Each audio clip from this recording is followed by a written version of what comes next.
بسم اللہ الرحمن الرحیم۔ حضرت عائشہ رضی اللہ تعالی عنہا سے روایت ہے، ان کے پاس حضرت بریرہ رضی اللہ تعالی عنہا آئی اور بدلے کتابت کے سلسلے میں ان سے سوال کیا۔ اس پر حضرت عائشہ نے فرمایا، تم اگر چاہو تو میں تمہارے آقا کو بدلے کتابت یکمشت ادا کر دوں، لیکن تمہاری ولا کا حق میرے لیے ہوگا۔ حضرت بریرہ کے آقاؤں نے حضرت عائشہ سے کہا، اگر آپ چاہیں تو بقیہ رقم ادا کر کے اسے آزاد کرا لیں، لیکن حق ولا ہمارا ہوگا۔ رسول اللہ صلی اللہ علیہ وسلم جب تشریف لائے تو حضرت عائشہ نے آپ سے اس بات کا تذکرہ کیا۔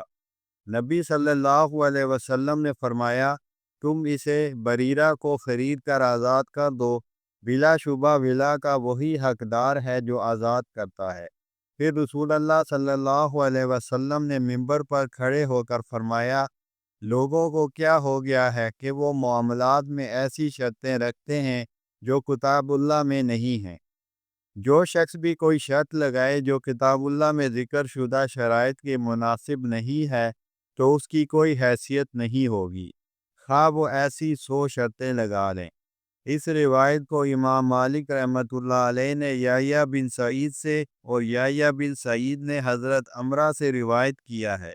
اس میں رسول اللہ صلی اللہ علیہ وسلم کے منبر پر چڑھنے کا ذکر نہیں ہے۔ نیز اس روایت کو علی بن عبداللہ نے یحییٰ بن سعید قطان اور عبد الوہاب بن عبد المجید سے، پھر ان دونوں نے یحییٰ بن سعید انصاری سے، انہوں نے عمرہ سے اس طرح بیان کیا۔ اور جعفر بن اون نے اس روایت کو یحییٰ سے نقل کیا ہے، انہوں نے کہا، میں نے عمرہ سے سنا، انہوں نے اس روایت کو حضرت عائشہ رضی اللہ تعالی عنہا سے سن کر بیان کیا۔ صحیح بخاری حدیث نمبر 456۔ حضرت کعب بن مالک سے روایت ہے، انہوں نے مسجد میں ابن ابی حدرد سے اپنے قرض کا تقاضا کیا۔ اس پر ان دونوں کی آوازیں بلند ہو گئیں، یہاں تک کہ رسول اللہ صلی اللہ علیہ وسلم نے اسے اپنے حجرے میں سنا۔ آپ باہر تشریف لائے اور حجرے کا پردہ اٹھا کر آواز دی، اے کعب! انہوں نے عرض کیا، اللہ کے رسول میں حاضر ہوں۔ آپ نے فرمایا، تم اپنے قرض میں سے کچھ کم کر دو، اور آپ نے نصف قرض چھوڑ دینے کا اشارہ فرمایا۔ حضرت کعب نے عرض کیا، اللہ کے رسول، آپ کا حکم سر آنکھوں پر۔ تب آپ نے ابن ابی حدر سے فرمایا، اٹھو، اس کا قرض ادا کر دو۔ صحیح بخاری حدیث نمبر 457۔ حضرت ابو ہریرہ سے روایت ہے کہ ایک سیاہ فام مرد یا عورت مسجد میں جھاڑو دیا کرتا تھا، وہ فوت ہو گیا تو نبی صلی اللہ علیہ وسلم نے لوگوں سے اس کی بابت پوچھا۔ انہوں نے کہا، وہ تو فوت ہو گیا ہے۔ آپ نے فرمایا، بھلا تم نے مجھے اس کی اطلاع کیوں نہ دی؟ اچھا، اب مجھے اس کی قبر بتاؤ۔ چنانچہ آپ اس کی قبر پر تشریف لے گئے اور وہاں نماز جنازہ ادا کی۔ صحیح بخاری حدیث نمبر 458۔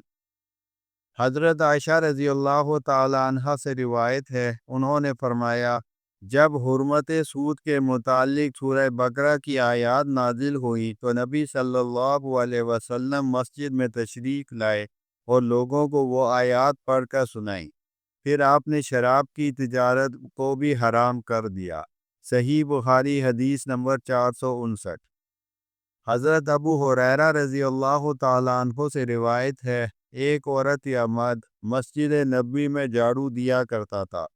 راوی حدیث ابو رافع کہتے ہیں کہ میرے خیال کے مطابق وہ عورت ہی تھی۔ پھر انہوں نے نبی صلی اللہ علیہ وسلم کی حدیث نقل فرمائی کہ آپ نے اس کی قبر پر نماز پڑھی۔ صحیح بخاری حدیث نمبر 460۔